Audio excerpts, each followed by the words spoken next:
Okay, so I bought this Seadoo Gti.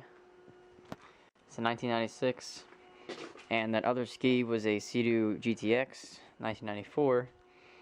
I paid 350 bucks for them, and neither of them are running, and neither of them start, nothing like that. I have no clue what's the deal with them. Bought them pretty much sight unseen, and pretty much have no information on them, so I'm going to focus on this GTI because it's in a little better shape and it's been newer, has a bigger engine, has a 717 in it. The GTX has the 657, and that's without the X, so it's even slower, I believe. So I think the first thing I'm going to do is I've already power washed it, cleaned out a lot of it. Still a little dirty in there, some water sitting in there, but the rust on these spark plugs doesn't look too good. And I took the spark plugs out and smelled them. It does smell like gas.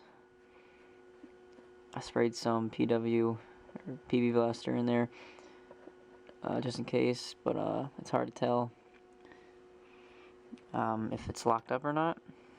So I think I'm gonna first pull off the air box and take a look at the carbs, because from what I can see, they kind of seem kind of nasty. They seem a little corroded. So I just want to see what's underneath this air box. And then I got a battery charging over there, and hopefully we can hook this thing to power. And also see if this key is good, because it has the DES system. So hopefully this is the right key. It's the only key it came with. So hopefully the DES works. Hopefully this is the right key, and we'll see if we get power to any of the gauges, power to the ski, and see if this thing won't turn over. So let's get to it.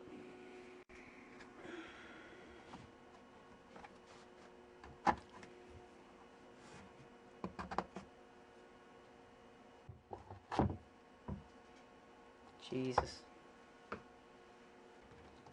Oh my God.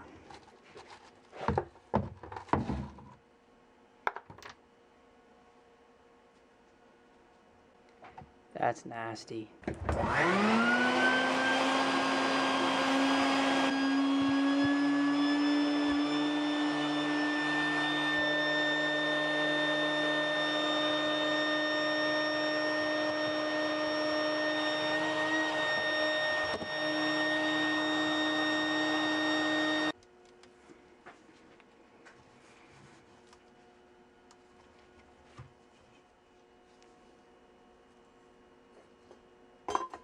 Nasty.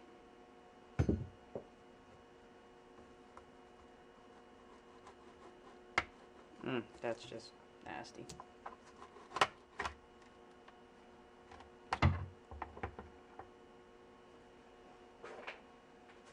Wow, those carburetors are horrible.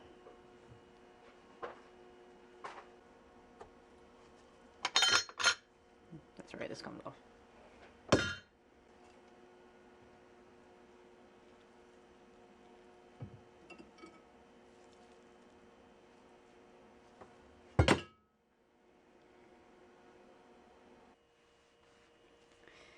Alright, that carburetor is super nasty and it definitely needs to be cleaned and taken off, but since it's on there, I'm gonna see if I can do a compression test, or at least see if this motor even turns over. I don't have a great battery, but this might turn it over with the spark plugs out. So I don't know if this motor's locked up, but we're about to find out. Oh, you know what? I don't know if I can turn it over because the switch is pretty messed up. Alright, well, let's give it a try here. Let's see if we get power to anything.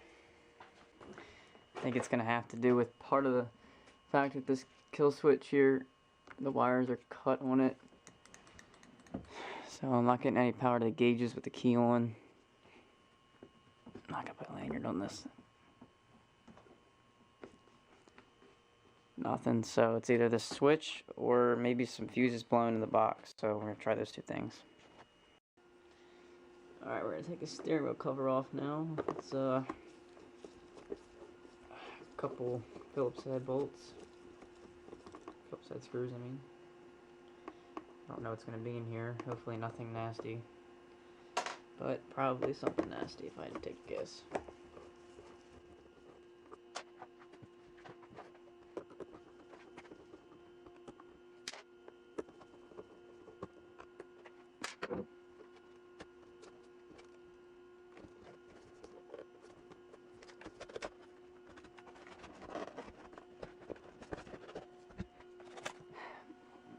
Okay, so after fussing with this electronics box for a good 20 minutes, I finally got it open. It's extremely clean in here. Definitely hasn't been opened before, and definitely hasn't been breached by any water or rodents for that matter. I took one of the fuses out, and the fuse is indeed blown. A little hard to see, but it is blown. It's 5 amp fuse. There's this, sorry for my phone, there's this little spare box here.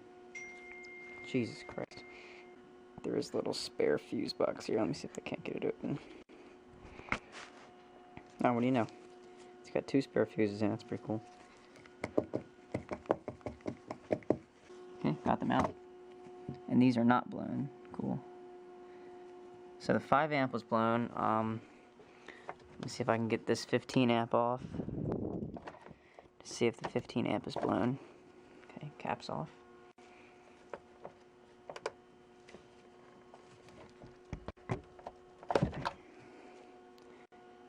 15 amp is not blown, so I'll put the 15 amp fuse back.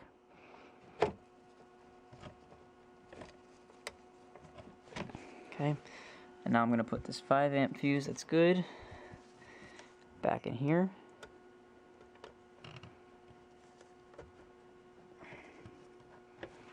Okay, so now it's got good fuses. I'm going to leave this electronic box apart and open for now. It's a little bit in the way, but I want to make sure these fuses don't blow again. There is a plug I need to plug in back over here though. I'm not sure what it goes to. Ah, here it is. Let me see maybe if the fuse blew again. Fuse blew again. Okay. Interesting. Let's get another fuse. Let's try putting this on.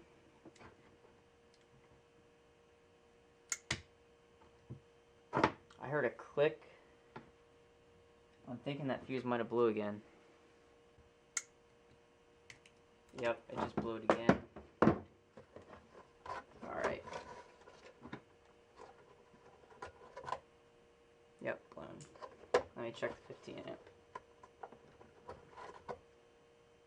15 amp still good.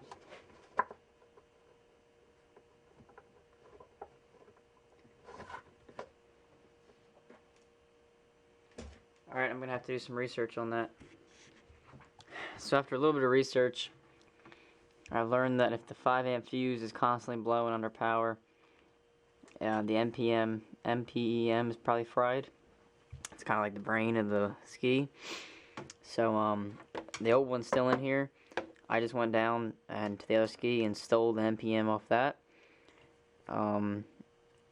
I'm not 100% sure if it works. I did a little research. Someone said it didn't, someone said it did. So I'm just going to give it a try. I'm not 100% sure if this one is good either, but the fuse in this one is not blown.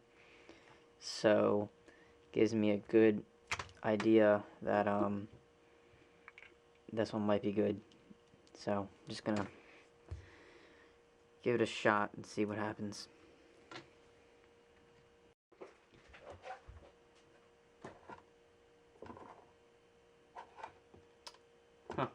Doesn't help I put this in wrong.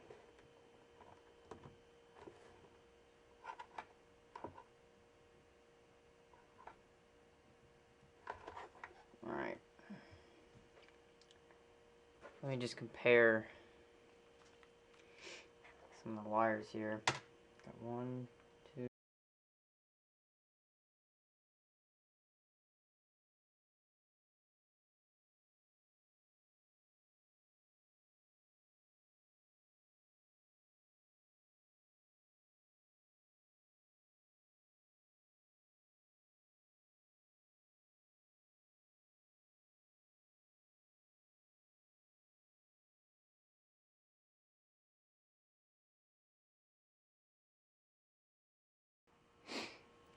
So after a lot of plugging in this MPEM, hooked up the battery, and there's a lot of wires that aren't connected, but we have power at the gauge. It says battery and fuel.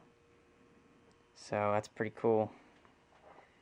Key's not on it, but this MPM wasn't made to work with DES, so I got a feeling DES isn't gonna matter. This might just be bypassed. Let me see if I put this on if it does anything.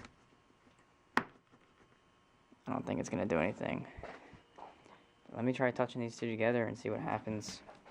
If this cranks over or not, I don't really know.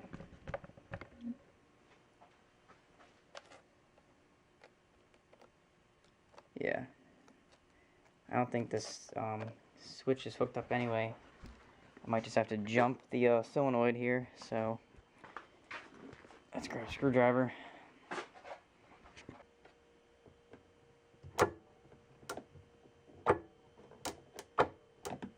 I don't know if it's locked up or not, or what the deal is.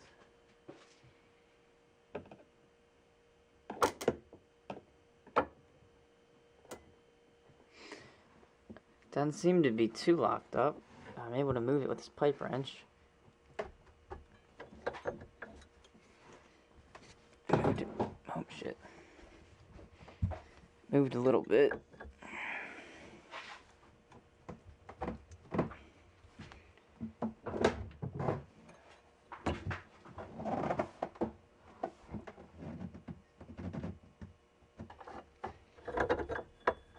Doesn't seem to be too locked up. I'm thinking it's battery. Cranking that battery out of my truck. And I got it to turn over. Check it out.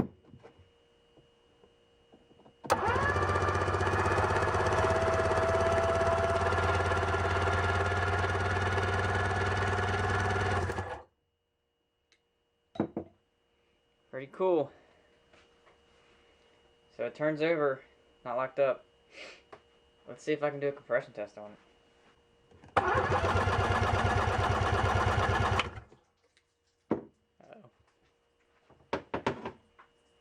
Well, some water came out the exhaust that time.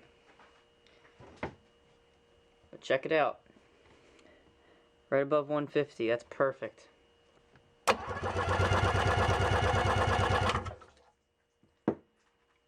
Also right above 150, about 160. Perfect. And I basically got the ski for 150 bucks. So it needs about probably $160 MPM, MPEM. And needs its carbs rebuilt for sure. That's about, if you get OEM parts, probably about 70 bucks. So I'm gonna say this ski's probably under a $500 running ski. Hopefully. Fingers crossed. Okay, so this ski will run. Engine's good. The carburetors, they need to be rebuilt, so I'm gonna have to order a rebuild kit. Probably needs the MPEM. This one might suffice for starting it, but I don't know if it's gonna run on it, and I don't think the gauges are gonna work correctly without the right MPEM. So I need to order that car rebuild kit. It needs all new fuel lines. It has these old gray tempo lines that are just garbage, so they all need to be replaced. I need to siphon out the oil, and I'm going to siphon out the gas as well. And then it looks like it needs a new knob, yeah, for the fuel selector switch. Probably needs a new selector as well. That's probably gunked up. Yeah, can I get this thing back on there? It needs a new throttle. I don't know if it's the cable doesn't seem bad. It looks to be this piece. It might just be missing a spring or something. But actually, I can probably steal it off the other ski. It needs a new start-stop switch. I can probably steal that from the other ski as well. So, yep. And then I'm going to also take the jet pump out, and I'm going to check the oil, or I'm going to put new oil in the jet pump, and I'll check the impeller and the wear ring as well. But this ski will be back in the water. hopefully I can do it in a week. Well, it's probably going to be 2 weeks to parts to come in, but yeah. This key will make it. We'll get it there.